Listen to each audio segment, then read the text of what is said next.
Hello दोस्तों, स्वागत है एक बार फिर आप सभी का आपके अपने यूट्यूब चैनल पीएस क्लासेस पर।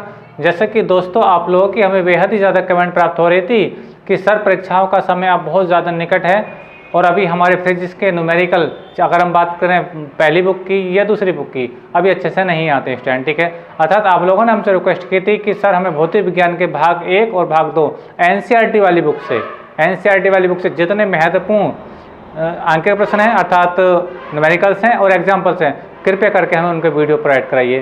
तो आप लोगों की विशेष रिक्वेस्ट पर मैं लेकर के हाजिर हूँ आपका इस सीरीज का पहला लेक्चर।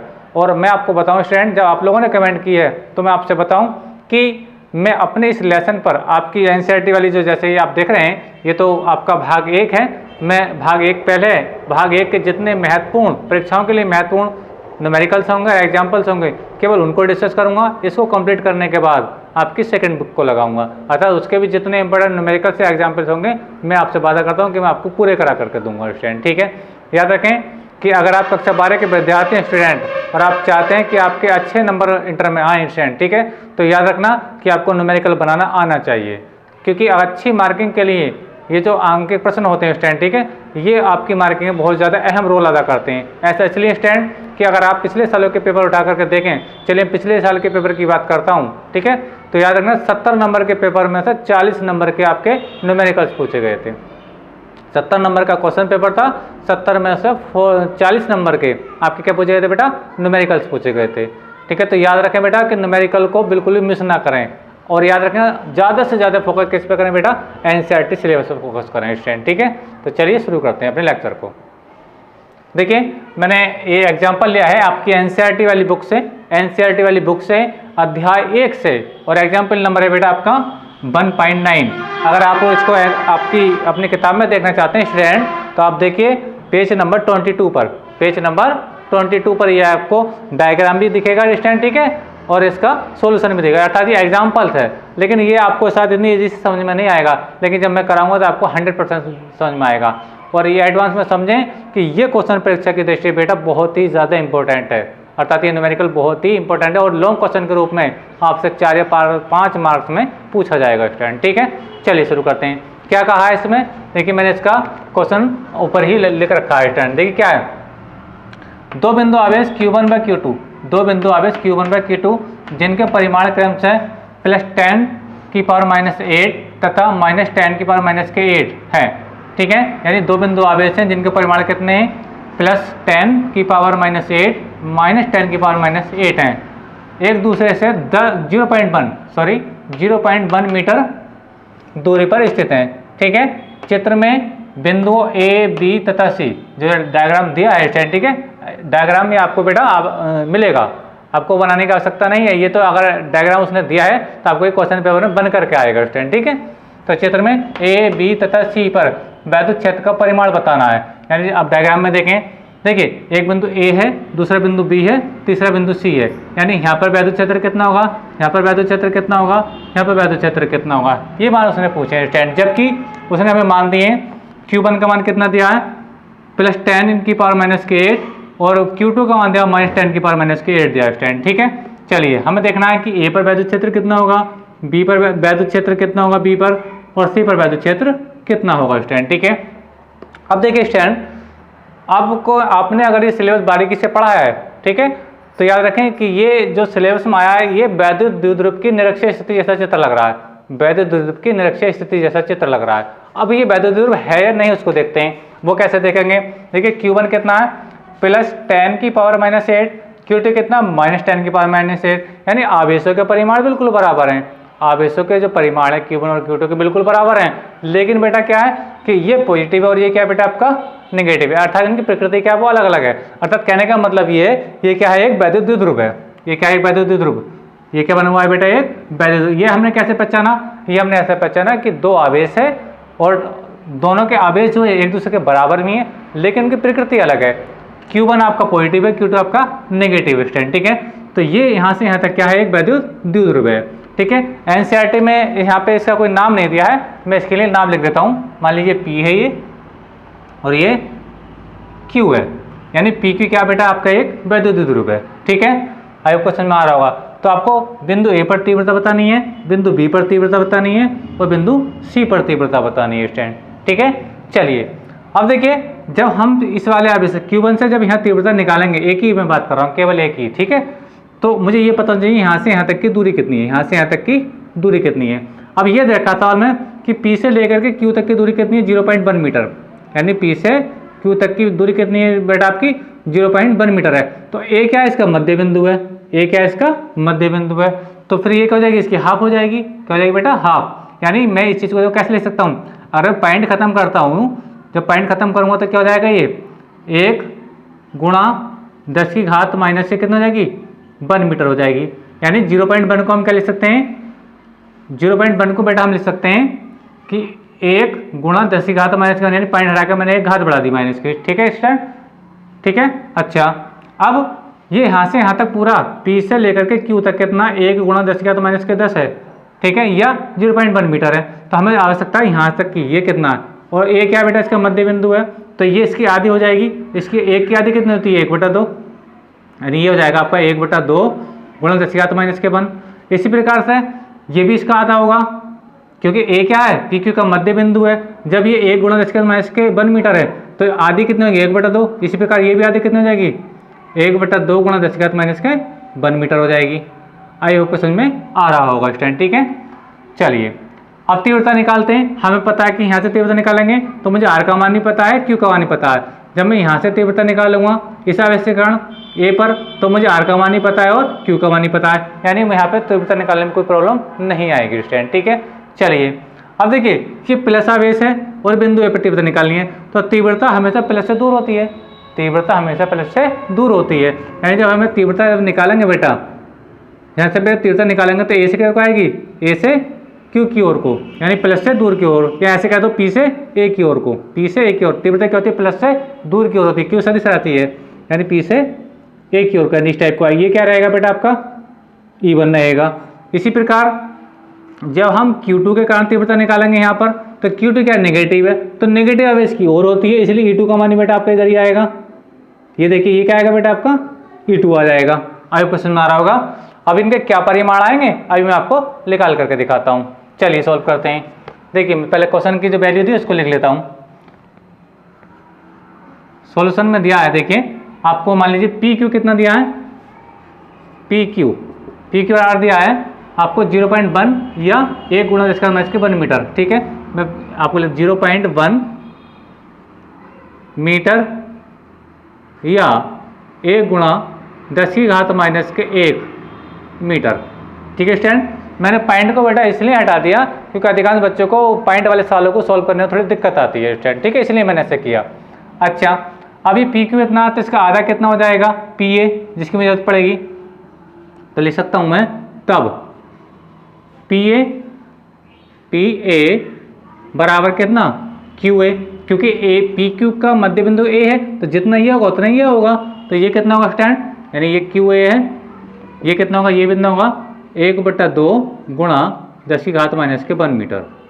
ठीक है स्टूडेंट, चलिए अब बात करते हैं बिंदु, ये जो Q1 आवेश है, Q1 आवेश के कारण बिंदु A पर तीव्रता।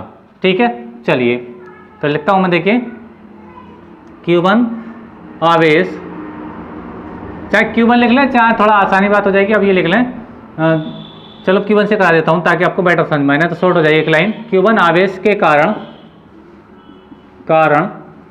बिंदु A पर तीव्रता, मान लीजिए मैं E1 लिख रहा हूँ, क्या लिख रहा हूँ E1। तीव्रता निकालने के R दूर दी पर जब तीव्रता निकालते हैं स्टूडेंट तो फार्मूला आती है E बराबर 1/4πε0 Q/R²। ठीक है, जहाँ 1/4πε0 का मान क्या होता है, चलिए देखिए मैं लिख देता हूँ, चलो पहली बार 1/4πε0 और Q अपन क्या होता है बेटा आपका R²। तो Q की जगह तो हो जाएगा बेटा Q1 हो जाएगा, क्या हो जाएगा Q1 हो जाएगा, और R क्या है इसके बीच P से और A की दूरी, क्योंकि P पे Q1 आवेश है, तो ये क्या हो जाएगा PA हो जाएगा, क्या हो जाएगा बेटा PA, मैं लिख देता हूँ PA का स्क्वायर हो जाएगा। अब इसकी दिशा बताना चाहें तो दिशा भी बता सकते हैं स्टूडेंट। ठीक है, P से A की ओर को, क्योंकि प्लस से दूर होती है ना, तो P से A की ओर को। ठीक है स्टूडेंट, चलिए अब मान रख लीजिए, इसे मैंने E1 कह दिया, क्या कह दिया बेटा E1। तो E1 का मान निकालिए, कैसा आएगा देखिए 1 अपॉन, अब इसका वैल्यू रख लीजिए कितना होता है, थोड़ा मैं पीछे से सॉल्व करता हूँ देखिए यहाँ से, यानी E1 आपके पास आने वाला है 9 × 10⁹, यानी कॉन्स्टेंट वैल्यू है, इसका वैल्यू होती है ना, और Q1 का मान कितना है, वेरी गुड, +10, चाहे साइन लगाओ मत, कोई दिक्कत वाली बात नहीं है, 10 की पावर -8। अब क्या पी ए कितना है बेटा आपका, 1/2 गुणा 10⁻⁻1, यानी इस पूरे का क्या है आधा, 1/2 गुणा 10⁻⁻1, लेकिन बेटा क्या है इसका स्क्वायर है तो मुझे इसका स्क्वायर करना पड़ेगा, ठीक है। डायरेक्शन अभी भी वही रहेगी, यहाँ पे कॉपी कर सकते हो, तो ये रहेगा देखिए 9, अच्छा ये प्लस की घात है, ये माइनस की घात है, एक घात बचेगी तो एक का मतलब 10 घात, यानी एक घात बची प्लस की, ठीक है। और इसको जब खोलेंगे बेटा तो 1 के जैसे ये है 1/2 गुणा 10⁻⁻1 है, इसका स्क्वायर है, तो जब खोलेंगे तो इसको 2 बार लिखना पड़ेगा, 1/2 गुणा 1/2, और 10⁻2 ही कितना हो जाएगा, 2 हो जाएगा, तो ये हो जाएगा बेटा 2 दूनी 4 और 1 घन, यानी 1/4 आएगा इसका आंसर। देखिए इसे लिखेंगे 1/4 गुणा 10⁻⁻ कितनी रहेगी बेटा आपकी -2 रहेगी, समझाने के लिए मैंने बताया स्टैंड, ठीक है, 10⁻2। अभी बटे का ऊपर पहुंच जाएगा स्टैंड, तो ये हो जाएगा देखिए E1, तो E1 आएगा स्टैंड आपके पास 9 चौक, ये परत के ऊपर पहुंच जाएगा ना, बटे का बटा है, तो ये जाएगा 9 चौक 36 गुणा 10⁻⁻, एक तो पहले से ही है, 2 हो जाएगा तो कितना हो जाएगा बेटा 3 हो जाएगा न्यूटन प्रति कूलाम। आई होप समझ में आ रहा होगा, यानी Q1 आवेश के कारण, यानी Q1 आवेश के कारण बिंदु ए पर जो तीव्रता आएगी E1 का जो मान आएगा, ठीक है, वो क्या आएगा 36 गुणा 10⁻3 न्यूटन प्रति कूलाम के बराबर होगा। डायरेक्शन क्या रहेगी, P से A की ओर को, P से A की ओर को, यहाँ पे इस चीज़ को हम कॉपी कर सकते हैं जो मैंने ये यहाँ पे लिखा है स्टैंड, ठीक है, P से A की ओर को। अब हम निकालेंगे Q2 आवेश के कारण बिंदु P पर तीव्रता, Q2 आवेश के कारण बिंदु P पर तीव्रता। आयोग को समझ में आ रहा होगा, मैंने इस आवेश से तीव्रता तो यहाँ पे निकाल दी, लेकिन अभी मुझे इससे भी यहाँ तीव्रता निकालनी पड़ेगी, तब जाकर फाइनल देखेंगे हम कि बिंदु पर तीव्रता टोटल कितनी होगी। चलिए अब देखिए यहाँ पे समझें, देखिए Q1 का मान और Q2 का मान बिल्कुल सेम है, जितना ये था, आपको समझ में आ रहा है, ठीक है। अच्छा अब देखो जितना यहाँ से यहाँ तक डिस्टेंस थी वही डिस्टेंस यहाँ से यहाँ तक है, आपको समझ में आ रहा है, जितना आपसे P से A तक है उतना ही Q से A तक है, ये भी आपको समझ में आ रहा है। और तीव्रता निकालने के लिए जब काय की होती है बेटा, हमें क्या होती है, आवेश की जरूरत होती है, और क्या पता है उसकी दूरी की पता होनी चाहिए कि जहाँ पे हमें तीव्रता निकालनी है उस आवेश से उसकी दूरी कितनी है। तो ये कहने का मतलब ये है कि आवेश भी सेम है, इनके बीच की डिस्टेंस भी सेम है, तो E2 का मान भी क्या आएगा, बिल्कुल सेम आएगा। आपको क्वेश्चन में आ रहा होगा, लेकिन डायरेक्शन क्या रहेगी, इसकी डायरेक्शन रहेगी A से Q की ओर को, इसकी थी P से A की ओर को, लेकिन इसकी रहेगी A से Q की ओर को, क्योंकि ये नेगेटिव है, कैसा बेटा, नेगेटिव है ना, दिशा पर डिपेंड करती है तीव्रता, ठीक है स्टूडेंट। तो देखिए मेरा कहने का मतलब है कि E2 का मान भी, अगर मैं इतना दोबारा सॉल्व करता हूँ फिर मैं सॉल्व करके जो E2 पर लेकर आऊँगा तो फिर मुझे इतना ही मान प्राप्त होगा। तो ऐसी कंडीशन में लिख देते हैं हम इसी प्रकार, क्या लिख देते हैं बेटा, इसी प्रकार बिंदु, इसी प्रकार Q2 आवेश के कारण, Q2 आवेश के कारण बिंदु A पर तीव्रता, इसको हटा देते हैं, अब जरूरत नहीं है इसकी, है ना। क्या रहेगी देखिए समझें, E2 क्या रहेगा, जो सेम वैल्यू आई थी, कितना 36 गुणा 10⁻³ + 3 न्यूटन प्रति कूलाम।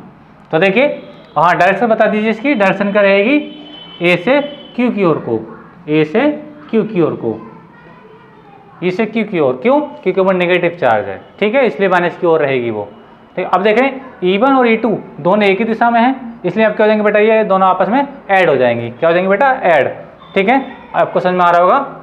जब ऐड हो जाएंगे तो लिखेंगे, चलिए मैं यहाँ लिख देता हूँ, अतः बिंदु P पर परिणामी तीव्रता, अतः बिंदु A पर परिणामी तीव्रता, परिणामी तीव्रता, यानी E बराबर आएगा आपके पास E1 + E2। जोड़ इसलिए रहे हैं क्योंकि बेटा ये दोनों क्या है, एक ही डायरेक्शन में है, ठीक है, मान रख दीजिए।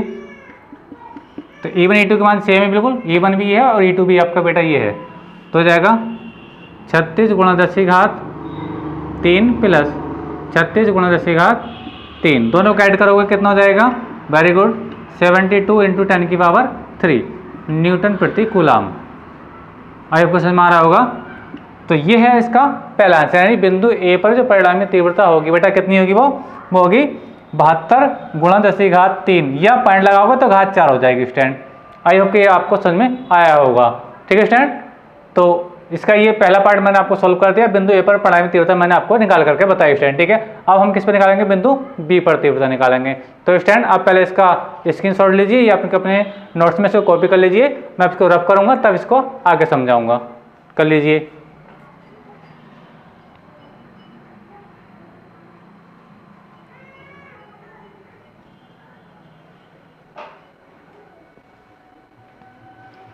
चलिए साफ कर लेते हैं।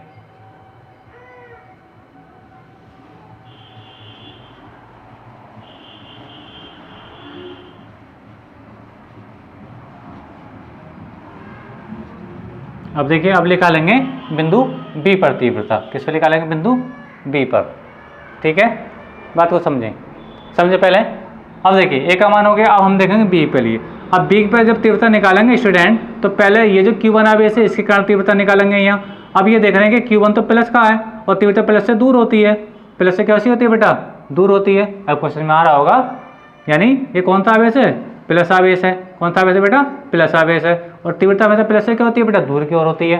तभी इवन में यहाँ तीव्रता निकालूंगा यहाँ से यहाँ तक, इधर को तो ये क्या आएगी बेटा? यानी इसके बाईं ओर को आएगी इस बिंदु बी के, यानी E1 का मान ये रहेगा। ऐसा क्यों रहेगा? ऐसा बेटा इसलिए रहेगा क्योंकि ये कौन सा चार्ज है? प्लस चार्ज है। तीव्रता हमें प्लस से दूर होती है, तो प्लस से दूर तो इधर को आएंगे, क्योंकि बिंदु बी पर निकालना है ना, इसलिए हमें प्लस से दूर चलना पड़ेगा। अच्छा, अब मुझे ये दूरी पता होनी चाहिए कि ये दूरी यहाँ से कितनी है, यहाँ से ये दूरी कितनी है। तो जो बेटा दूरी ये है, जो दूरी बेटा ये है P से A तक है, वही आपकी NCERT वाली बुक में दी है। ठीक है, इसमें क्या लिखा है? 0.05 मीटर। 0.05 मीटर का मतलब वही है जो मैंने ये लिखा है, यानी आपके NCERT में लिखा है 0.05 मीटर, ऐसे लिखा है। लेकिन इसी को मैं क्या लिख रहा हूँ? 1/2 गुणा 10 की घात -1 मीटर लिख रहा हूँ। ऐसा लिखने से बेटा क्या होगा? आपकी पॉइंट की प्रॉब्लम भी दूर हो जाएगी और कैलकुलेशन थोड़ी आसान हो जाएगी। तो याद रखें, ये P से लेकर के B तक की जो डिस्टेंस है ये वाली, वो कितनी दी है? वो दी है आपकी बेटा 1/2 गुणा 10 की घात -1 मीटर। कितनी है? 10 की घात -1 मीटर। ठीक है, यानी आवेश पता है मुझे, इसके बीच की दूरी भी पता है P से B तक की, तो तीव्रता तो निकल जाएगी। चलिए चलते हैं। अब देखिए, वो तो मान सेम रहेंगे। अब देखिए Q1 आवेश के कारण बिंदु A पर, किस पर? पहले ये था, अब क्या है बेटा? बिंदु B है। तो यहाँ क्या कर देंगे बेटा? B पर तीव्रता E1 की जगह 1/4πε0 Q1। हाँ, PA की जगह क्या हो जाएगा बेटा? PB हो जाएगा। क्या हो जाएगा? ये PB हो जाएगा। ठीक है, डायरेक्शन अब यहाँ पर अलग करनी पड़ेगी क्योंकि बिंदु चेंज हो गया। रहेगी P से B की ओर को, प्लस से दूर है ना, P से B की ओर को। इसको ऐसे भी लिख सकते हैं, और बहुत से बच्चों की उल्टी बात लगती हो तो ऐसे लिख सकते हो, यानी B की ओर को रहेगी कहाँ से? P से, P से B की ओर को। ध्यान से देखो, P से B की ओर, यानी इस डायरेक्शन पर रहेगी स्टैंड। ठीक है, चलिए मान लग के हल कर देते हैं इसको। चलिए हल करते हैं। ये हो जाएगा आपका बेटा, इसका मान कितना होता है? वेरी गुड, 9 इंटू 10 की पावर 9। ठीक है, और Q1 का मान वही है 10 की पावर -8, और P का मान कितना? वही 1/2 गुणा 10 की घात -1। इसका स्क्वायर हो जाएगा, क्योंकि हम क्या देखते हैं तीव्रता निकालने के लिए R² होता है ना, R²। एक बार फिर से रिपीट करता हूँ, क्या होता है? 9 गुणा 10 की घात 9 और Q/R²। स्क्वायर की वजह से इसका R का मान क्या है? वो PV है या BP है। ठीक है, चलिए सॉल्व करते हैं। तो जब इसको सॉल्व करेंगे, ये E1 हो गया, तो ये हो जाएगा 9 इंटू 10, 9 में से घटाओगे 10 बचेगा, एक पावर बचेगी, मान लीजिए ये 1/4 हो जाएगा, 1/4 और 10 की घात -2 हो जाएगी। ठीक है स्टूडेंट, अभी 4 ऊपर जाएगा तो कितना हो जाएगा? E1। ध्यान समझिए, बिल्कुल सेम वैल्यू आ रही है। तो 9 चौक 36 गुणा 10 की घात कितनी हो जाएगी बेटा? 2 रे कितनी हो जाएगी? ऊपर जाएगा 3 हो जाएगी न्यूटन प्रति कूलाम। तो ये E1 का मान आ गया, यानी इस आवेश से जो तीव्रता B पर लिख ली है वो कितनी आई बेटा? इधर आई है, इतनी आई है। और P से क्या है? ये B की ओर को, B की ओर को है P से। ठीक है, अब क्वेश्चन में आ रहा होगा। अब हम निकालेंगे इस -10 से, अभी तो +10 की बात कर ली। अब जो Q2 आवेश है उससे यहाँ पे तीव्रता कितनी निकलेगी। अब ध्यान से देखें बेटा कि ये माइनस का चार्ज है, कौन सा चार्ज है, माइनस का, -10 है, और तीव्रता हमेशा माइनस की ओर होती है, तो जैसी बात है E2 तो इधर को आनेगी। परिमाण क्या होगा वो अभी देखेंगे, लेकिन डायरेक्शन जो रहेगी वो बी से Q की ओर को रहेगी, बी से Q की ओर को रहेगी। ये आपका क्या बेटा E2 है, ठीक है, याद रखें। यानी हम -10 से तीव्रता निकालेंगे इस बिंदु बी पर, ठीक है, वो नेगेटिव चार्ज है तो तीव्रता नेगेटिव की ओर तो होती है ऑलरेडी, प्लस से दूर होती है, लेकिन माइनस की तो और होती है। तो हमें आवेश का तो पता है, लेकिन हमें ये पता होना चाहिए स्टैंड के Q से लेकर के P तक की दूरी कितनी है, Q से लेकर के P तक की दूरी कितनी है। तो Q से P तक की दूरी कितनी है, Q से लेकर के P तक की दूरी, माफ कीजिए गलती हुई, मुझे ये पता होना चाहिए कि Q से लेकर के दूरी कितनी, B तक की दूरी कितनी है। अब देखिए 1/2 1/2 यानी 3 जगह आधा आधा हो गया, 3 जगह आधा आधा लिखेंगे तो कितना लिखेंगे 1.5 को क्या लिखते हैं बेटा 3/2, कितना लिखते हैं बेटा 3/2। चलिए मैं लिख के दिखाता हूँ आपको, ठीक है। तो ये हो गया। अब देखिए मैं लिखता हूँ आपके लिए, यहाँ पे लिख देता हूँ, चलिए देखिए अब Q2 आवेश के कारण बिंदु B पर तीव्रता है ना, Q2 आवेश के कारण बिंदु B पर तीव्रता यानी E2, क्या हो जाएगा बेटा E2, समझे बात को। हाँ अब देखिए 9 × 10⁻9, Q2 का मान डायरेक्ट लिख दिए कितना है 10⁻⁻8, और अब R का ये जो दूरी है Q से लेकर के B तक, ये QB का मुझे क्या करना पड़ेगा, स्क्वायर पढ़ना पड़ेगा। और मैं आपको बता दूं कि Q से जो B तक की दूरी है वो कितनी बेटा 1/2 देखो ये, ठीक है, और 10⁻⁻1 मान लीजिए प्लस 1/2 ये गुणन 10⁻⁻1 प्लस 1/2 गुणन 10⁻⁻1। आपको समझ में आ रहा होगा। अब देखिए 1/2 कितनी बार आ गया, 3 बार आ गया, बात समझ में आ रही है। ये ऐसे कर लीजिए, ऐसे ना कर पाओ तो देखिए ऐसे कर लेते हैं, देखो एक इसको कॉमन लीजिए 1/2 प्लस 1/2 प्लस 1/2, और हमने क्या करा 10⁻⁻1 को हमने कॉमन लिया, तो इसका एलसीएम लीजिए 2 एलसीएम हो जाएगा 1 2 3, यानी 3/2 गुणा 10⁻⁻1। इस प्रकार से यानी आपको करना क्या, बीपी जोड़ो, पीए जोड़ो और ये AQ जोड़ो, तो टोटल में कितना आएगा 3/2 गुणा 10⁻⁻1 के बराबर आएगा। चलिए मैं लिख देता हूँ, अब QB की जगह आपको समझ में आ गया कैसे वो मान निकाला गया है। तो ये हो जाएगा 3/2 गुणा 10⁻⁻1 का होल स्क्वायर हो जाएगा स्टैंड, ठीक है। चलिए आगे सॉल्व करते हैं इसको।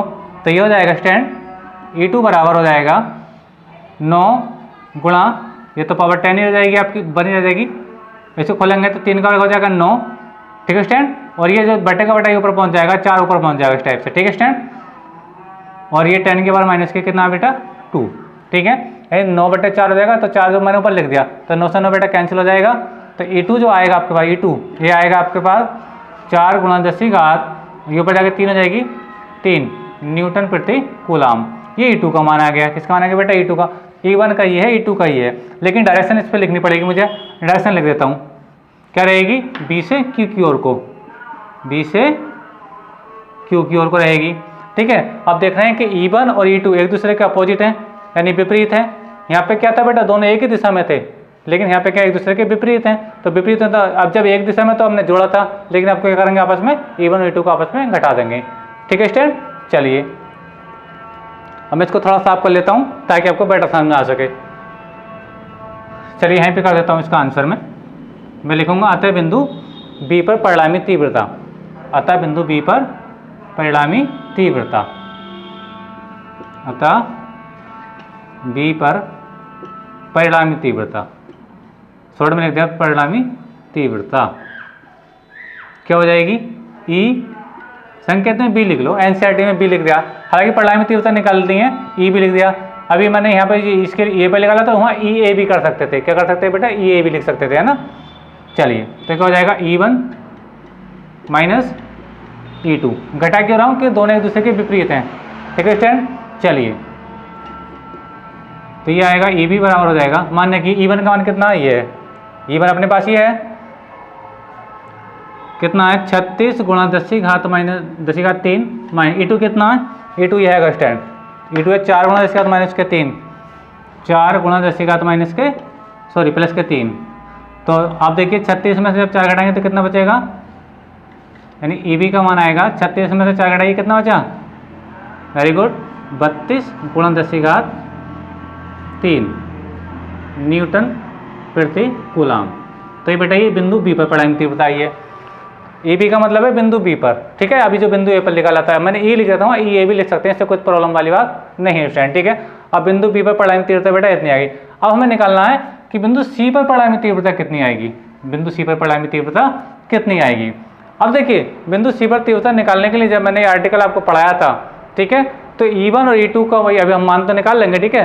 तो E1 और E2 का मान निकालने के बाद इसको द्विध्रुव जो है आपका PQ, इसके लंबवत एवं समांतर घटकों में जब विभाजित करते हैं तो लंबवत घटक E1 sin थीटा और E2 sin थीटा एक दूसरे के बराबर और विपरीत होने के कारण कट जाते हैं, जबकि क्षैतिज घटक E1 cos theta plus E2 cos theta एक ही दिशा में होने के कारण जुड़ जाते हैं स्टूडेंट, ठीक है। जिसका परिमाण कितना आता है, E बराबर आता है E1 cos theta plus E2 cos theta, ठीक है। तो पहले हम E1 E2 का मान निकालते हैं, फिर थीटा की बात आएंगे कि यहाँ पर थीटा किस प्रकार से हम डिसाइड करते हैं स्टूडेंट। चलिए अब इसे कॉपी कर लीजिए, अब इसका लास्ट पार्ट आपको सॉल्व करने वाला हूँ,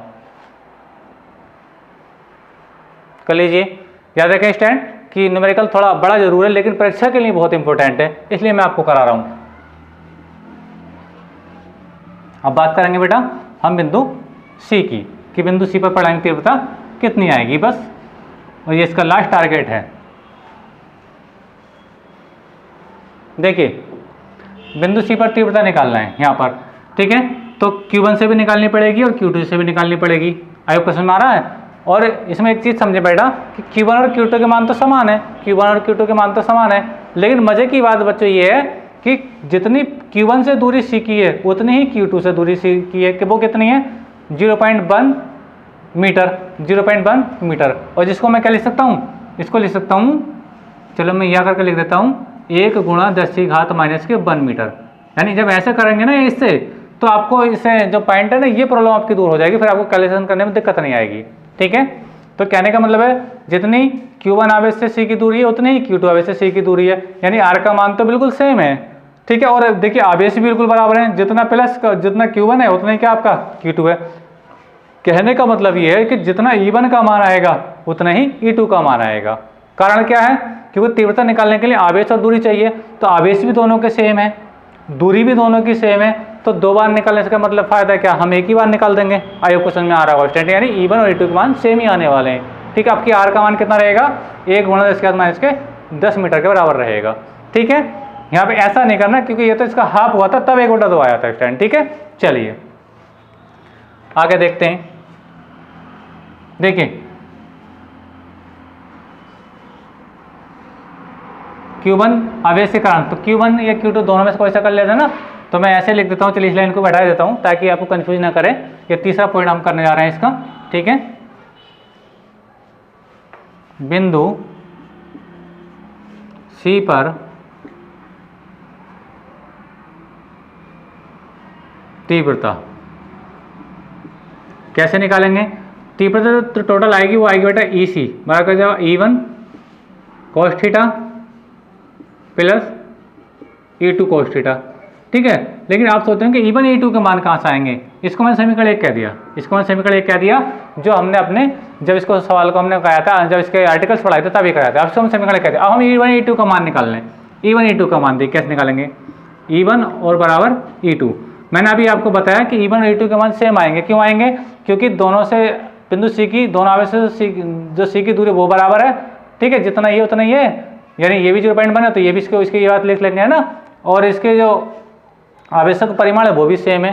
तो देखिए क्या हो जाएगा, ये हो जाएगा 9 × 10⁹ और अब कोई सा क्यू लिख लो, चाहे ये वाला क्यू लिख लो चाहे ये वाला क्यू लिख लो, इससे कोई दिक्कत वाली नहीं है। यानी आवेश का मान कोई भी लिखो, 10 की घात माइनस का 8 रहने वाला है, ठीक है। अब दूरी रखो, चाहे P से लेकर के C तक लिख लो या Q से लेकर के C तक लिख लो। कहने का मतलब ये जितना P से C तक है उतना ही क्या आपका Q से C तक है, और वो कितना 0.1 मीटर, या इसे हम लिख सकते हैं 1 गुणा 10 की घात माइनस के 10 मीटर। इस वन को चाहे लगाओ या मतलब कोई जरूरत नहीं है, लेकिन 10 की घात माइनस के 10 नहीं बन है, ठीक है। ये मान रहेगा। अब इसको P या C का मान आप देखने को लिख सकते हैं। जैसे हम लिखोगे ना पी सी का स्क्वायर। आई होप को तो पी सी का मान क्या है, ये आपके पास है, या ये लिख लिया। ऐसे लिखने में आपको पॉइंट नंबर में दिक्कत आ जाएगी, है ना, तो इसलिए मैं थोड़ा आसान करने के लिए इसको हटा देता हूँ, है ना। तो मैंने इसका शुद्धतम रूप ये वाला लिख दिया विदाउट पॉइंट के, ठीक है। अब मैं मान रख रहा हूँ पी सी का क्या है, 10 की घात माइनस के 1 को लिखने को ऐसा नहीं, 10 की घात 10 ही होता है का स्क्वायर हो जाएगा। आई होप समझ में आ रहा है। तो इसको देखिए सॉल्व करते हैं, तो ये हो जाएगा आपका 9 गुणा, ये हो जाएगा 9 में 60 घटा 1 बचा, और ये जो पावर हो जाएगी बेटा आपकी 10 की घात माइनस के 2 हो जाएगी। कौन सी, 2 एकम 2 हो जाएगा। अच्छा, एक पावर पहले से 2 ही है तो कितना हो जाएगी, 3 हो जाएगी, यानी E1 मैं चलिए नई लाइन से लिख देता हूँ, चलिए यहाँ से आ जाएगा, यानी E1 बराबर E2 जो आएगा वो कितना आएगा, 9 × 10 की पावर कितना आएगा, 3 हो जाएगा न्यूटन प्रति कूलाम। यानी E1 और E2 के जो मान आएंगे वो कितने आएंगे बेटा। अब इसको अलग अलग निकालो, ये एक साथ निकालो, दोनों के मान आने कितने, इतने ही मान आने वाले हैं, ठीक है स्टूडेंट। तो अब E1 E2 का मान मुझे पता चल गया। अब इस फार्मूले में मैं डाल दूंगा, कहाँ पे, यहाँ पे E1 cos थीटा, E1 की जगह ये वाली हो जाएगी, cos थीटा की जगह आप थीटा कैसे डिसाइड करेंगे उसको बताता हूँ मैं, ठीक है। देखिए बात को समझें तभी डिसाइड कर पाएंगे थीटा कितना है। देखिए यहाँ से लेकर के यहाँ तक कितना है, ये 0.1 मीटर, यहाँ से लेकर के यहाँ तक कितना है, 0.1 मीटर, ठीक है। समझाने के लिए मैंने उसको 1 गुणा 10 मैं इसको 10 लिखा है, इससे कोई दिक्कत वाली बात नहीं है, ठीक है। लेकिन ये भी 0.1 मीटर, यहाँ से यहाँ तक ये भी 0.1 मीटर, और याद रखें कि ये भी 0.1 मीटर, 0.1 मीटर, जो आपके एनसीईआरटी वाली बुक में इस टाइप से दिया है 0.05, वो एक ही बात है, ये भी 0.05 है, ये भी 0.05 है। लेकिन मैं सवाल को थोड़ा आसान करने के लिए, ठीक है, उनका तरीका है पॉइंट लगा कर, लेकिन हम विदाउट पॉइंट के इसको सॉल्व कर रहे हैं, ठीक है। यानी जितनी पी से सी तक है उतनी क्यू से सी तक है, और जितने ये पी क्यू बी बिल्कुल क्या है, इतनी है। यानी कहने का मतलब ये सी पी क्यू एक समबाहु त्रिभुज है। कैसे त्रिभुज है बेटा, ये समबाहु त्रिभुज है। और याद रखें समबाहु त्रिभुज का प्रत्येक कोण कितना होता है, 60 डिग्री होता है। कितना होता है बेटा, 60 अंश होता है। कहने का मतलब ये है कि इसका ये भी एंगल कितना होगा, 60 होगा, इसको हटा देते हैं, ये भी एंगल कितना होगा बेटा, 60 अंश होगा।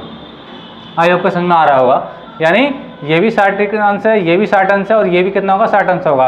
अब ध्यान से समझें कि हमें चाहिए यहाँ पे ये थीटा बनाइए कितना होगा। अब देखिए ये रेखा, देखिए ये वाली रेखा, ठीक है, और इस वाली रेखा को देख लीजिए पी की को, ये है ना, ये एक दूसरे के समांतर है, ये एक दूसरे कैसी बेटा, समांतर। यानी मैं अलग से समझाता हूँ, देखिए समझे इधर को, ये ऊपर वाली रेखा ये है, और नीचे वाली जो पी क्यू बेटा वो ये है, ठीक है। अब ये डॉट डॉट लाइन आ रही है, ये क्यू सी, ये इस टाइप से काट रही है इसको, ठीक है। तो बेटा जितना ये कोण होगा उतना ही वाला ये वाला कोण होगा। ये कितना ऑलरेडी मैंने बताया 60 है, समबाहु त्रिभुज में आ रहा है, तो ये भी कितना होगा, 60 होगा। यानी ये कौन से एंगल है आपके बेटा, अल्टरनेट एंगल है, अर्थात ये एकांतर कोण है। कैसे कोण है बेटा, एकांतर कोण है, ठीक है। तो थीटा कितना रहने वाला है यहाँ पे, 60 अंश। समझा दो 60 क्यों है, क्योंकि बेटा ये क्या है, एक समबाहु त्रिभुज, समबाहु प्रत्येक कोण क्या होता है, समबाहु त्रिभुज का प्रत्येक कोण 60 अंश का होता है, ठीक है। चलिए इसको मैं साफ कर रहा हूँ। अब निकालेंगे बिंदु पी पर परिणामी तीव्रता, सी पर परिणामी तीव्रता जो लिखा लेती है ना। चलिए इसी को मैं यहाँ लिख देता हूँ, देखिए समझे, इसी E1 का मान लिख दिए। E1 का मान कितना, E1 E2 बिल्कुल सेम मैंने आपको बताया, 9 × 10 की पावर कितनी है, 3, और cos 60 हो जाएगा। 60 क्यों, ये कोई एक समबाहु त्रिभुज है। E2 का मान लिख दिए 9 × 10 की पावर 3 और cos 60 हो जाएगा स्टूडेंट, ठीक है। अच्छा अब ये दोनों चीज़ें सेम है, ये दोनों चीज़ें क्या बेटा, सेम। इन्हें कॉमन लीजिए, 9 × 10 की घात 3 कॉमन ले लिया मैंने, और cos 60 का मान 1/2 प्लस cos 60 का मान 1/2, ठीक है स्टूडेंट। यही हो जाएगा 9 × 10 की पावर 3, और ये एलसीएम हो जाएगा 2/2 इस टाइप से ना, ये से कट जाएगा एक बार।